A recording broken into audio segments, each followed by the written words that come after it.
From the On Target Digital Marketing Podcasting Studios in sunny Orlando, Florida, it's the T-Squared Tech Talk Podcast with Tom Jelnick and Tom Craig.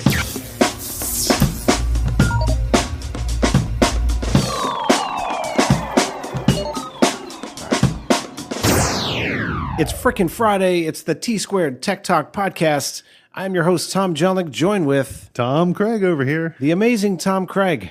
Yes, sir. Well, feeling amazing today. It's just one of those beautiful weeks, I tell you. Tom, some might call you a speed demon today. Yeah, no, I think those people they're mistaking me for my wife. That was my wife's car. Your wife's car was hauling buttocks. Yeah, on the toll roads today? I've heard that about her. But yeah, that's one reson why I'll never have a vehicle wrap, Tom. You probably need to have some words with her. Yeah, I think all the people on the highway are definitely going to have that with her. So you rushed here to partake in our amazing T-Squared Tech Talk podcast. Well, that's right. From Melbourne. Yeah, that's for those of you not Orlandoans. Melbourne's about an hour and a half away from here as the crow flies. Tom, and how long did it take you to get here? It took me slightly less than an hour and a half today, Tom. Feeling good about travel time. Tell me again the travel time, Tom. Well, let's just say it was impressive. And, I think you told me 55 minutes is what the number was. Maybe when that was from highway point to highway point. I don't know. I have to go back and review the GPS and see what actually happened there. Yeah, I bet you the state police would like to review that too. But congrats on that. Good timing, man. Yeah, you know what? I wouldn't be late for this, Tom. We can't be late for this. There's just too much fun to be had. It is a freaking party is what it is. We've got a lot to share today. We have a crap ton, Tom. I'm looking forward to it. So speaking of crap Tom. Yeah, well, it's what I felt like earlier this week, that's for sure. Am I right? Yeah, I tell you, it's been one of those weeks. How are the in-laws, Tom? Fortunately, it's been one of those weeks when I'm sorry, I'm at work. You're just going to go to dinner without me this evening. Yeah, the phone's ringing off the hook. I got paperwork up the yin-yang. Yep. You're shuffling papers in the background and asking your friends, call me in 5 minutes. Yeah, the cat needs a walk. Sorry, in-laws. Yeah, exactly. So, but there are weeks that we have that, Tom, when just a little bit too busy and hopefully this weekend we'll settle down and I'll actually get to see the in-laws and there'll be fun stories to be had by all. Oh, I'm sure there will be stories, Tom. Always and there'll be the farting. There'll be the Tom, can you fix my computer? Never ends, does it? But we gotta love them, Tom. Absolutely. It's and we all have our place, and well, that's what I feel my place is to be there for their beck and call. Amen, brother. Yeah. So listen, as both of us are business owners, we deal with quite a bit of chaos. We both spin a lot of plates, Tom. We do. I spun today. I've served as actual maintenance guy. I had a tape measure. I was donning a tape measure. You put that on the clip on the hip. Oh yeah. I got a computer in one hand. I got a tape measure. I'm making coffee. I'm moving refrigerators around this joint. I'm multitasking like there's no tomorrow. But that's our life, is it not? It is. It's the roller coaster of a business owner, isn't it? It is. And you know what's one damn thing I don't need to deal with, Tom? What's that? Frickin' hackers. Amen to that. I could deal with a few less myself. So I keep getting this email. In fact, I got a phone call from a really close news personality the other day who was freaking out, and he got the same email. Okay. He called me and he goes, Tom, I know you're the tech guy, which actually I'm like, no, my friend Tom Craig is really the tech guy, but that's cool. I dabble. So you're definitely not shy in that level of expertise. Well, thank you, sir. Made me blush again. This particular gentleman calls me. It doesn't matter what he is. He's a super cool dude. But he says to me, he's like, I got this email in my inbox. I'm kind of freaking out. Yeah. And I was like, well, read it to me. And he starts to say, hey, his name, insert name here. He's like, we'll call him Mike today. How's that? Dear Mike, I know your password is 1234XYZ. And you know what? I think you visited some sites that you're not too proud of. And I know what those sites are. And guess what I did? I hacked your computer. I stole all of your contacts. I left some malicious code. And here's the rub. You're going to have to pay me in Bitcoin for me to release all of this nonsense and spare your good name. Of course, it's riddled with typos. It's and you know what it is, Tom? What's that? It's a bunch of mumbo jumbo garbage. It gets my goat every time. It gets your goat, does it? It does. I've been asked that question twice today. Yeah. Once in person and once via email about those emails that come in. But you know what I'm happy about? At least they're asking now. No, absolutely. Rather than Yes. clicking through and actually paying these butt clowns. Mr. McClicky Click out there. We Clicky don't clicksters. Yes, they just need to slow down on that. But I'm happy when they ask beforehand, because that 30 seconds that it takes out of our day can save 30 hours of time, and I'm not kidding when I say that. Absolutely. So sometimes there's a wolf in sheep's clothing behind that nefarious email, Tom. And what they're wanting you to do is click to either send them money, which they'll gladly take the damn bitcoins, happily. or you click a button, and guess what? Your machine's infected with his schmutz and crap, and now guess what? They own all of your damn data. Yeah, and if you're at work and you click on that, and you have mapped drives to other computers or other data being stored there in the workplace, guess what? Just crawls right across those connections and infects those computers as well. They're slippery little devils. Man, they're getting really good. So here's the good news I want you to hear from us at the T Squared Tech Talk podcast, because that's kind of what we do, Tom. We are bearers of good news. Unfortunately, a lot of times it's bearers of really crappy news too. But regardless, if you got that email and they actually sent you your password, which I've gotten myself, Yeah. And I'm not going to lie, the first time I got it made me feel really, what the hell's going on? Yep. But here's what happened. Probably a year ago or 2 years ago, an account that you have registered somewhere got compromised. Exactly. So let's say it was Equifax. Let's say it was Adobe got hacked. They got your password from that and bought it on the dark web, the interwebs that are behind the Tor browser. They took that password and and now they're trying to scare the bejesus out of you. And it works quite well, doesn't it? It does. Another way that that information gets out there, and this is one that it really pains me to say, is that you'll get a disgruntled employee at an organization, such as, Kahoo or something that may rhyme with that. I see what you did there, Tom. Yeah, it took a lot of thought. Nailed it. But you'll get somebody who is disgruntled or is leaving the company, and they see an opportunity because, as you know, those lists are valuable. Right. The more information you have in there, the more recent the information is, the more money that you're going to get for that information. Right. So, unfortunately, there are times when IT professionals take these lists and they make their way out there. So that's why I encourage everybody to change your password at least every 6 months. To maybe, as you say, a year ago, something was compromised. Well, it takes a while for that information to be disseminated out onto the dark web and then purchased and then put into action. Right. So if we can change those passwords, we're one step ahead of the curve and the next time you get that email, it might be an old password that they're sending you. It's hilarious. And this particular guy I was having the conversation with was scared to death. And he's he's obviously got a lot on the line, and he's in front of a lot of cameras. And so he says to me, "Well, can I just run my antivirus to clean this up?" And here's the answer. And you just said it. My answer to him was, "That's not going to do you any good. None." And you need to change your password. And people hate it when I say it because I remember my passwords. Well, guess what?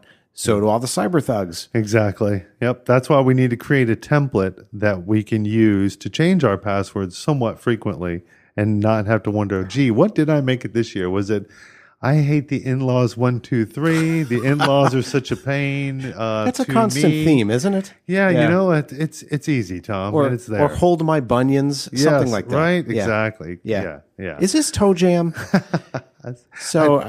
You know my password?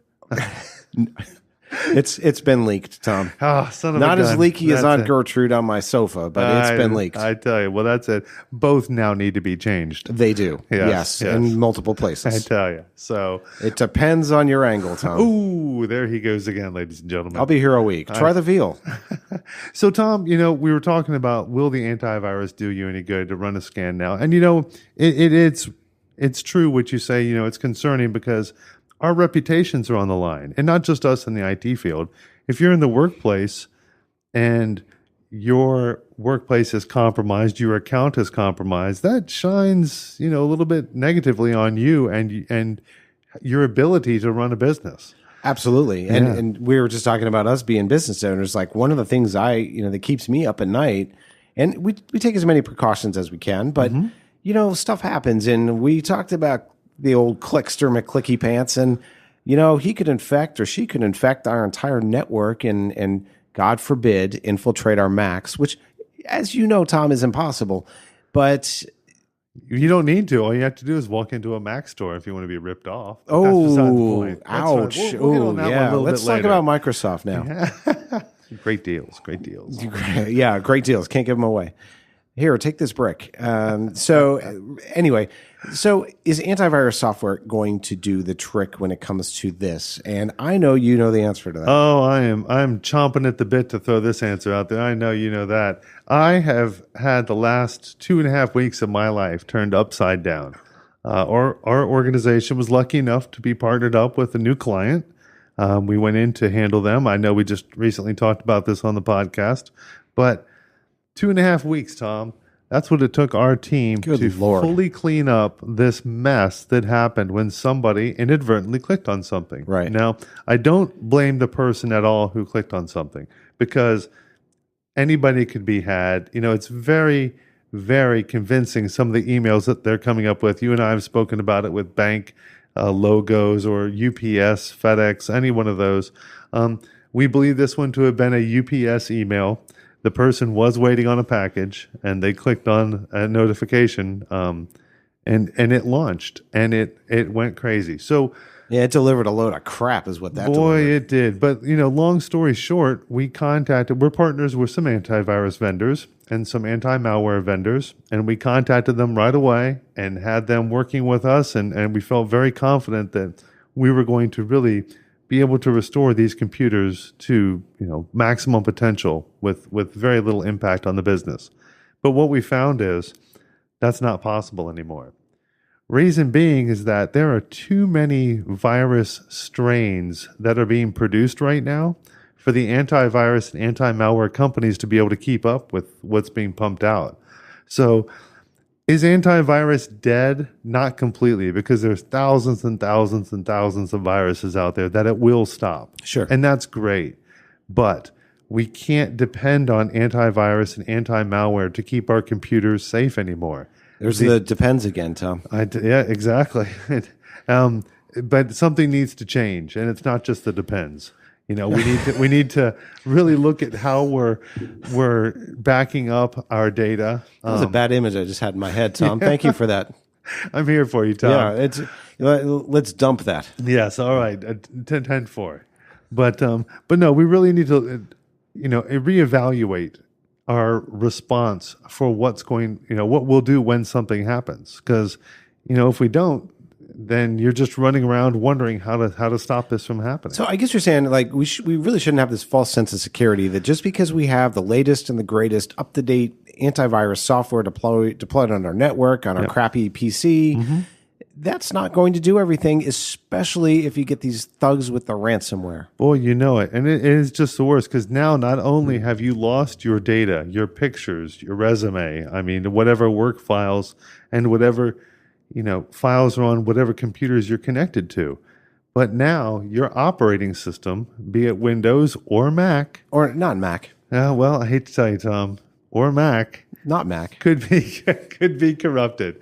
Bottom line is you're going to be left with a brick. That computer that you've spent so much time and money buying, configuring, getting it set just the way you like it, is now completely hosed up and won't work at all. So, well, the good news is you can go buy another piece of crap PC for like $75 now. That's right. That's right. Or sell the house and get yourself another Mac. Well, it's worth it. Yeah. Well, that is worth it, Tom. Those Mac users certainly do feel that way. It's you can tell when a new device comes out. There's so much enthusiasm there at the Mac store, and The Mac employees are all enthusiastic as well because they get to tell people that their old devices are no longer good. They'll need to purchase new ones. But, I'm going down a rabbit trail that's way too deep. Yeah, Tom, let's focus here on the case in point, okay. which is Microsoft sucks. So bring us back, though. So why is it, though, from a technical perspective? And I kind of know the answer, but I want to hear you break it down. So why does an antivirus software catch this particular challenge? So not only has antivirus and anti-malware become so valuable or so prevalent in today's society, they're actually producing software as a service, which if you'll think about QuickBooks Online, that's a good example of a software as a service. There are now places where you can go and download ransomware and use that to send along. So you don't even have to code this virus yourself. You can download it from somebody else that has an individual key for you to send off to someone else. Are you serious? Absolutely. It's I can't believe. So like cyber thugs are signing up cyber thugs? Like this is some freaking multi-level marketing nonsense? Yep. And the person sending it out doesn't actually get the key to release it. It's back to the software as a service that will give that nefarious person that key once they pay them their share of the Bitcoin. Holy crap sack, Tom. I was not aware of any of this. Yeah. So not only is there that, but then with that, each time there's a virus, a WannaCry is a more recent one. Yeah. People will take that virus and they will alter it ever so slightly, but just enough to where the anti-malware and antivirus solutions that we're using won't detect it. Yeah, it's like that mole on your mother-in-law's foot that just keeps like mutating, right? Yeah. Now it's got a little hair, and now it's got eyes. It's like, hey, look at me. Exactly. Right. So it's changing ever so much, but ever so slightly. So it still accomplishes the task at hand, which is locking us out of our documents, but yet it tricks the anti-malware and antivirus into not seeing it. So it's really, really frustrating. I mean, I was taking name it, Bitdefender, ESET, Symantec, Norton, AVG, and on down the line. Just we were throwing everything we could at this most recent ransomware. And you would scan the folder where that ransomware is sitting. Yeah. And it would come back, this is frustrating. Clean, nothing found. And that's so the consumer, the business owner, the homeowner gets his false sense of security that everything's squeaky clean. And meanwhile, it's not. Not at all. That's where evil lurks, Tom. I tell you, it's really frustrating, So and we're living on these damn things. So your files, you're right, your banking info, you name it, all encrypted, stolen by this cyber punk. Yeah. You can't get it back. And business owners, let's take it one step further. Yeah. It's payroll week. Yeah. This Friday, everybody wants their paycheck, or, that human resources department's going to be busy on Monday with a line out the door of new applicants for those open positions. Absolutely. Yep. And so when this happened, we were very fortunate to have the appropriate backups in place to restore their financial information. However, had that not happened, it could have come down to a table with a cash box and you're counting out 20s to all your employees and hoping to get them paid and keep them happy that way. Again, how does that really shine on you as a business for being able to take care of your employees and their data? Oh, it sucks. And you look like a jackass, but in reality, you just got duped by some punk. Yep. Probably in Kyrgyzstan, Tom. We mentioned we pick on Kyrgyzstan a lot, but it's not for null. There's some action going down there. Yeah, and that's the problem. It's just like how we're getting all these spoofed phone calls. We used to have the do not call list. Well, what happened? And what happened is there's no laws in Kyrgyzstan. Right. Or any of the stands I'm for all that matters. I'm pretty damn convinced that anytime I opt into that do not call list, all I did was give him my phone number again to call me more. I'm starting to think you're right. Yeah. So that's a vicious circle too. Yep. But it's the same thing. It's just how they can open up a software as a service, doling out viruses and ransomware. Right. There's no law against it over there. And so we, the people in the U.S. here, thank you for all of the U.S. listeners that we have, 74%, Tom, is what they're saying. That's where we sit on the amount of people being infected throughout the world. Yeah. We are 74% of that infection. Happens right here in the States. Good old U.S. of A. Rest of it being in Australia and parts of Europe. Well, you know what, Tom? I'm going to build a wall around Kurzblakistan then. That's going to be my mission. All the stands, Tom. We got to get them all. Yeah, big walls. Yep. Bigly. I think really big walls. That might be the thing, and it's got to go deep down in to get the cut the fiber. Yeah, you got to cut the fibers. Because construction people are very good at doing that anyway. We don't need dangling fibers, Tom. No, we don't. No, we don't. So this I want to add a little bit of layer of complexity upon this, Tom, if you will, if you'll entertain me, if you'll humor me. Looking forward to it. So you get this email in the old inbox, and it's Kurzblakistan Joe. Mm-hmm. And he's got this deal for you that, he knows your password. He knows what you're looking at. He knows you visited X, Y, and Z, and he's going to screw you and take your family down and, screw up your reputation, Tom. Yep. It's not a good day. Yep. You know what else he knows? What's that? He knows that you opened that email. Horrible, isn't it? And that'll blow people's minds. I actually have a tool at OnTarget with the CRM that I know whenever I send a prospect an email or a proposal, I know the second they open it. Yep. So what these guys can derive from that is, we got a live one. So let's keep sending Tom Craig those emails, Yep. Probably it's your AOL account, Tom. That's just it. That's why it's important to add these people to our junk mail folder. Right. Or, add them to your nefarious character list. Yeah. And listen, if you're getting a lot of these and they're making their way into your inbox, I'd really encourage you to look at your email provider and see if you can't fine-tune that, because I can tell you Google actually does a pretty darn good job of putting that stuff in my spam folder. And as much as you'd hate to hear this, Microsoft as well does an excellent job of weaning that out. Microsoft doesn't an excellent or do not belong in the same sentence. Oxymoron. No, it just doesn't work, Tom. Huh? Yeah, that's like inexpensive Apple. Same thing. Nice. Yeah. But no, I have heard that Microsoft does a good job of Wait, did I say that out loud? Damn it. Okay, Keegan, can we roll that back, please?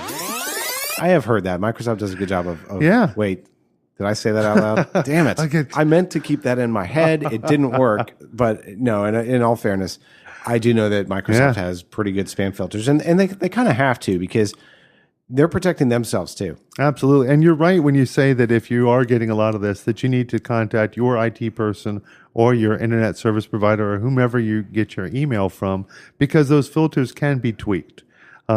We usually try to keep a fair balance of not blocking everything that's important to you while also blocking the nefarious characters. Yeah. But the problem is, Tom, is that they're getting so good these days at tricking the malware and virus scanners, not only at the internet service provider level, but also on the firewall level. Recently, a gentleman, I was giving a presentation and I was speaking about the lack of security in firewalls. Sure. And a gentleman really didn't seem to believe me too much, Tom. He seemed pretty doubtful in what I had to say. And he thought, well, my IT guy says that my anti-malware software on my firewall is going to keep my organization from having any problems. Of course he's saying that. And I said, that's absolutely not true. And I agree with you. It's not true. I'm sorry for you to go against your IT personnel, but no. The reason is that they're changing the file type ever so slightly so where it gets through the filters and allows you to click on it if you're not paying attention. So again, it's really important that if you're not expecting a particular email, that you really think twice about opening it. And even with UPS, FedEx, okay, so we're expecting something. How often do they really stop to email you? They can barely get the package there on time. Amen. Let alone stop to email everybody hey, we're bringing your package by tomorrow at 4. You going to be there? They're too busy throwing that piece of crap PC around in a box up at your front door, Tom. They don't have time for that kind of email nonsense. No, not at all. So really think about that. Unless there's an issue of something you sent out, will they really reach back to you? And when we use an email address for that kind of purpose, that's when we encourage you to use another email that's not work related, right? Where that spamish type stuff goes, so you don't have to worry about it, and it becomes less of a risk. Well, Tom, if we were to give our 18 listeners 3 core tips about what to look for or how to manage this, what would be the first tip? Well, that's a great question. What I would say, hover. When you get an email, you take your mouse, hover over the link, and see what it says. Hover like you do in a gas station crapper. That's right. Yeah, Or 'cause like you don't the wanna- you in-laws don't wanna do make when you're- contact on that. Or like the in-laws in the kitchen when we're trying to prepare something. Yeah, You know, that's hovering. That's Do hovering. you really need to be behind me for 22 minutes telling me how to cut the chicken? to use that much salt in there? That's a lot of salt. Yeah, see, that's hovering. Why don't you use some time, Tom? So think about the in-laws when you get an email that you're not too sure about, and take your mouse, don't click, but just hover over that link and Right. see, does it say UPS.com? Does it say FedEx.com or SunTrust.com? Odds are it's going to say Gershblackistan. Yeah, .126.4.92.Gertrude. Blah blah blah, and don't fall for it. That's pretty much it. So that's the top tip. Second one is who sent it to you? Yeah, You know, you'll look at who sent it, and it should usually be something like admin at UPS, admin at FedEx, not tcraig at Gershblackistan.476.2b. well, that is one of my favorite email addresses that I do receive content from you from, Tom. Yes. Thank you, I appreciate that. Yes, well, it took me a long time to come up with the name, but It's a great name. Once I got that domain down, we're on it. It's perfect. So that's two big tips. But you know, the third biggest tip isn't something so much that's a reactive, but more of a proactive tip. And that's if I took your Mac or your computer away from you right now. If you can pry that from my cold dead hands, Tom, it's all yours. You're a different story, Tom. You're a whole different breed, my friend.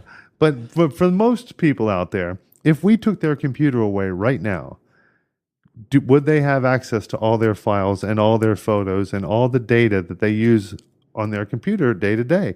And if you have to think about that for 1 minute, the odds are no. You're going to lose something if we take that off your desk. Yeah. So cloud-based backups are so inexpensive. We're talking $60 a year is a really mid-price for backing up all the data on your computer. A very small price to pay, Tom. $5 a month, Tom. Yeah. You know, so you think about that $5 a month, less than a cup of coffee. Well, that's a couple bonbons for your in-laws. And yeah, maybe a yours. That's half of that bonbon order for mine. Yeah. That's quite a large order we got going. That's a lot of bonbons. It is. It is. But no, be proactive. Back up your data, and please, everyone, don't back up your data to an external hard drive that's connected to your computer and think that that's fine. Because when they come in and they infect your computer, the first thing that's going to become infected, aside from your computer, will be that backup drive. That's a great pointer, and that's something people don't think about. They don't, and it's you connected see to it. Yeah, you see it. I see it all too often. They think that they're being very proactive, and I give them credit for thinking about it, but just plugging it in and leaving it there in the same room. So what if a fire came? What if a thief came in this room and took the computer? The odds are he's going to take that fancy dancy little hard drive dangling off of it as well. Yeah. So very important that you consider, Google, Microsoft. I mean, the list goes on and on and on. If you have to. That's Carbonite, any of them. But just pick a backup service that allows you multiple restore points so that if you don't realize 2 days later that you're infected, well, that's okay because we've got a week or 2 weeks or 3 weeks of data backed up. So very important to make use of the cloud-based services that are out there. They're so inexpensive. They're so robust, for lack of a better word. But really, that's the best way to stay protected. You got to stay protected, Tom. Absolutely. And keep that thing wrapped up. That's right. And keep the doors locked when the in-laws are coming down the wall. And if it burns when you pee, it's something else. Yeah, well, that's my doctor, I haven't had to go to him for that one, but I'll take your word on that, Tom. Yeah, it's bad. It's fiery. It's not good. It's not good. So listen, you know what time it is, Tom? Oh, don't tell me it's time to reach deep. It's time to reach deep. Move things around and pull something out of our mail sack. Okay, and who are we hearing from today? I've got Larry from Kansas City. Larry from Kansas City. Larry says he's a big fan. Yes. He loves Macs. Thanks for listening, Larry. Loves Macs. I'm sorry for that affliction of yours. But unfortunately is stuck with PCs. Okay. Right. So he's got 3 in his house. Uh-huh. So he writes, this isn't about ransomware, but he said he's suspicious that 1 out of 3 of his PCs has malware. How can he know? What should he look out to verify that he does have a malware on that particular piece of crap PC? One of the best indications is what is your computer doing when you're not using it? And for PC users, we hit Control-Alt-Delete Task Manager, and that shows us what processes are running on the computer. Right. Usually about 92,000 Yep, worthless 93, processes that 93, don't need to happen. 94,000. Right. Yeah. But as proven by a Surface Pro that I was just working on earlier this week, it was brought to me, and the issue was that the hard drive activity was hovering in the 90 percentile range. Odd. And if you think, well, I'm not writing data to the hard drive, I'm not reading data from the hard drive, why is there 90 percentile usage of this hard drive? And the odds are that there was some program out there that is eating up that usage and reading and writing to the hard drive. That's very critical because not only are the processes